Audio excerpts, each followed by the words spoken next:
We're almost done with this handout. We're on the last stage of painting. I call it finishing. And this is where we put the final touches on the painting. Before I talk about the different elements to focus on in this stage, I just have to share this bit of video that comes from the course itself. Somebody had asked a question about the final stage, and I just had to tell them how I fear approaching this stage. I'm always afraid of messing things up. I lose interest in finishing every painting because I love to start, because everything has great potential when I first start, right? When I first draw those lines, it's like, this could be a masterpiece. And then I block it in and I'm like, this could be a good painting. And then as I work out some of the details, it's like, oh, that worked. And as I get vested in it, then I get scared. It's like, oh, I don't want to mess it up, or I fiddle with it like, oh, I did mess it up. And so I hate to finish. That's why I'll get things as far as I'll get them today, through that final layer, and they'll sit in the house. I'm going to take you back for a moment to the original photograph for two reasons. First, I just want to reinforce the image that we are trying to produce on this canvas. The second thing is to suggest that at this stage, we're now changing our focus from the photograph itself as a reference to the picture that we're creating, to the actual piece of art. Here we want to make sure that the artwork itself is successful, that it holds together as a piece of work independent of the reference, and hopefully you'll see that in the information I share. So I'm still looking at things. I'm still looking. The focus of what I'm looking at changes. So once I get this home and I got it out there, I don't even use the reference anymore. This, whatever I'm looking at on site, or the photograph that I used to create the painting from, I don't use it anymore. Once I've done this sort of final layer, I'm done. Okay? But what I'm looking for now is I'm looking at the painting as a piece of art. And I'm looking for problems and things that might need to be, or that could be improved. And that's really what I'm looking for. What would make the picture better?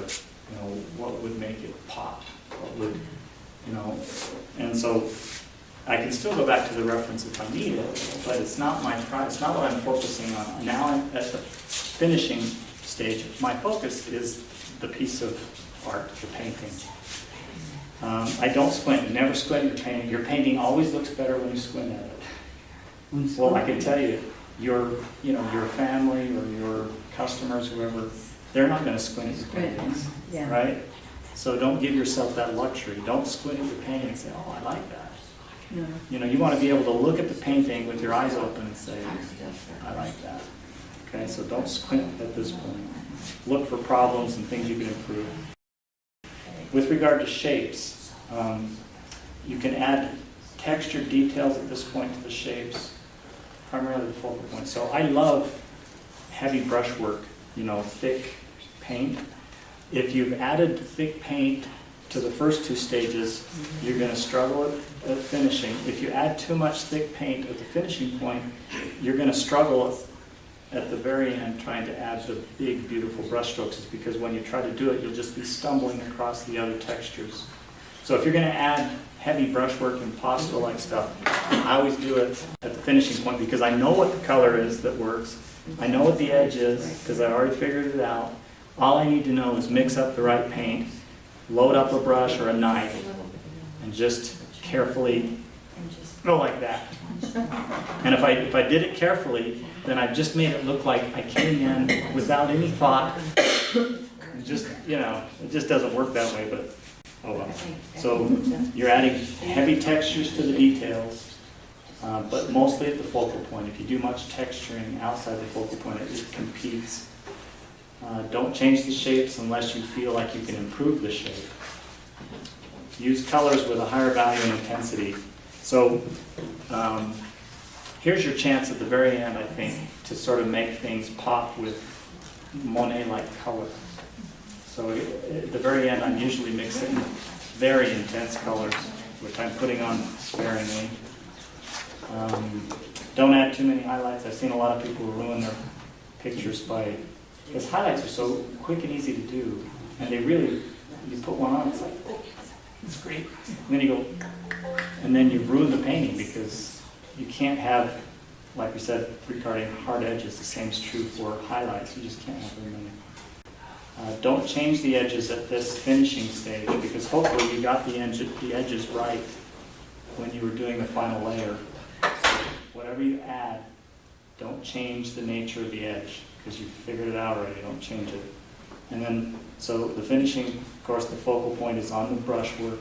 Load the brush with thick paint. Make confident brush strokes, and the only way I can describe, I don't make confident brush strokes, but the only way I can make them is if I mix the color very carefully. I've loaded the brush or the knife very carefully. I've got my hand on the canvas very carefully, and then I move. You know, and I mean, just like golfing. If you guys golf, you know how they sort of do the strokes 4 times, or they're putting and they practice. So I get up there and say, "What am I going to do? Yeah, I'm going to do that. I'm going to do this that long," and then I finally do it.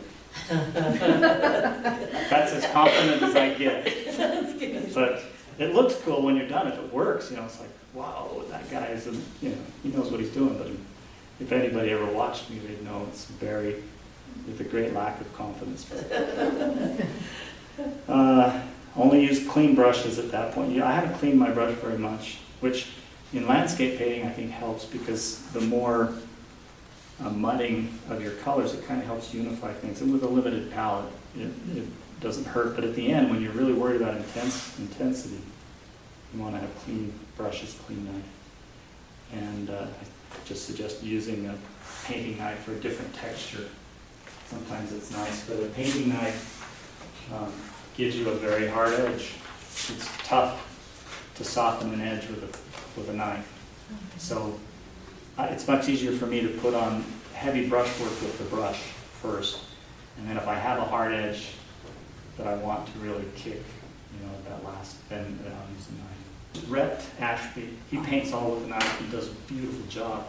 But to accomplish what we just described as my painting process, what he has to do is he does the block in with the knife. He lets it dry very dry.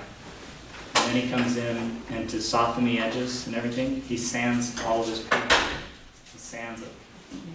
And so he comes back to a flat, smoother finish, and he softens all the edges, so kind of like we talked about, but he has to wait till the paint is very dry. And then he comes back in with his knife to do the next layer. I didn't get as far in the course itself as I had hoped. I didn't share, you know, much painting that I do in this finishing stage. I didn't think I would get that far, and I didn't. But I did go ahead and finish the painting itself. I wanted just to highlight in this illustration, you know, some of the areas that I remember focusing more on, you know, just trying to provide more extreme, intense colors or thicker, heavier brushwork. There are probably other areas I focused on as well. Here is what the final image of the painting looks like, and I hope you enjoyed it. Thanks.